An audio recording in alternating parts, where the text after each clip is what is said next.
Hello and welcome to Right Sports Talk. My name is Zach, and we have officially made it to the end of the UFL season as the UFL Championship Game kicks off this Saturday, June 14th, as the USFL Conference Champion Michigan Panthers, coming off their victory over the Birmingham Stallions, take on the XFL Conference Champions, the DC Defenders. Now, since Michigan beat Birmingham, this means that we are guaranteed a new UFL champion, as Birmingham was the defending champions going into this season. Now let's get into this game. Both these teams are very good. Obviously, they're in the championship game. They're both led by the two MVP frontrunners for the league at quarterback, with Bryce Perkins for Michigan and Jordan Teamu for DC. Perkins, let's talk about Michigan first. Perkins was the all-UFL quarterback. He's also voted the Offensive Player of the Year for the UFL. He had a very good season. He finished 4th in the league in passing yards. He was tied for 2nd in passing touchdowns and rushing touchdowns, and he's somebody that actually wound up missing 3 games of this season due to an ankle injury. But he's coming back in that game against Birmingham, still looked very good, still looked basically at the same form he had throughout the entire season he was playing. So, Michigan, obviously very good quarterback. And now for DC, Jordan Teamu actually led the league in passing yards and passing touchdowns. So a very good quarterback. He led the number 1 passing offense in the UFL. And both of these quarterbacks have very talented pieces around them on offense. So start with Michigan, to go along with Bryce Perkins, who himself is a very dynamic runner at the quarterback position. They also have at the running back position Toa Taua, who led the league in rushing touchdowns and is coming off of a 3-touchdown performance in the USFL Conference Championship game. Toa Taua is also a very interesting story. He's somebody that got cut by Michigan at the end of training camp, so did not make the initial roster, and then got called back to Michigan, I think it was week 3 of the season due to injury, and he has just taken that opportunity and taken off with it and run with it, having such a good season.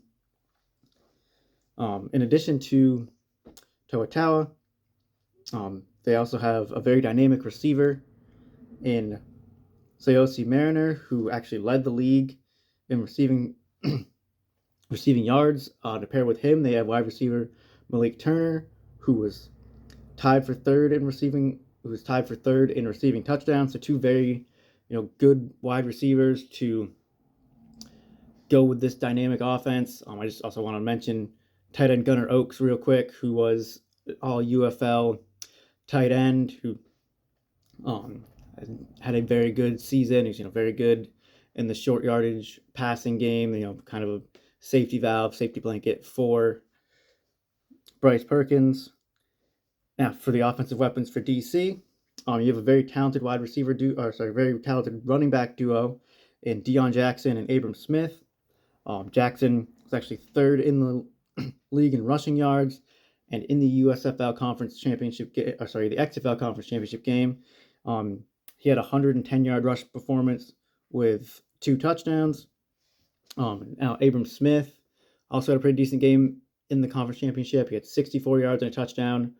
These two pair very well together. Abram Smith is a very good power / short yardage back to very much complement Jackson's explosive running ability and just ability to break away and have big runs at any moment. DC also has very talented wide receiver duo in Cornell Powell, who actually led the league in receiving touchdowns. He's big score threat, as well as their other top wide receiver Chris Rowland, who was 2nd in the league in receiving yards. But in addition to being how talented he is as a receiver, he is somebody that can make plays all over the field as he is their kick returner and their punt returner, and he actually led the league in all-purpose yards. He was the only player in the UFL to have over 1,000 all-purpose yards. So he's somebody that if they get the ball in his hands, he can make big plays and he can make things happen in open space and just with the ball in general.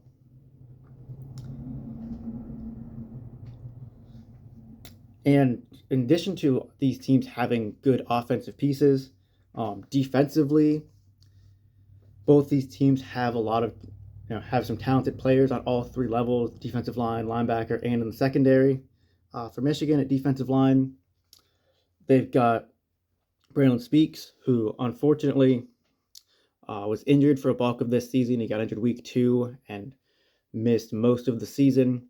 However, he is a very talented defensive lineman, as he was the 2024 UFL Defensive Player of the Year. And he did play well against Birmingham in the championship games, in the conference championship game. So I look forward to seeing what he can do. Still a little bit farther removed from suffering his injury, and what he can do against this high-powered passing offense of the DC Defenders. At linebacker for Michigan, they have Frank Ginda, who was 7th in the league in tackles this season, and he's somebody that's been with Michigan the past few seasons. He's been a very consistently good linebacker. I believe it was 2022. He was the USFL Defensive Player of the Year, so he's a very talented linebacker. Very good at making tackles. He's somebody that will be a big help for them against these two running backs in Jackson and Abram Smith for DC. And then in the defensive backfield, they have a very good safety duo with Arnold Tarpley, who was an all UFL safety this season, as well as Kai Nakua, who is been there for a few years. He's a veteran. He's really the leader, or one of the leaders on this defense. He's somebody that last season led the league in interceptions. This year, he got an interception week 1, and then did not get another interception until last week against Birmingham. Both of those interceptions were actually returned for touchdowns. So he's somebody that does get the ball in his hands. He looks to make plays from the defensive side. So they are very talented at all three levels, and I look forward to seeing kind of how this safety duo does against Jordan Ta'amu and what this defense can do against this very high-powered offense. Now for DC, at defensive line, they actually have two very talented guys in Derek Roberson and Andre Mincy, who both tied for 3rd in the league in sacks, both finishing with 5.5. Two guys that can get after the quarterback, and they're going to have to, as Bryce Perkins is somebody that can run around, so these two are going to have to try and contain him and keep him in the pocket and keep him from running all over the place. And if he does get away at linebacker, they have all UFL linebacker Anthony Hines, who's obviously played very well, one of the best linebackers in the league, who's again going to need to be a guy that is going to need to be relied on for stopping Toa in the run game and trying to help contain Bryce Perkins if he tries to run around.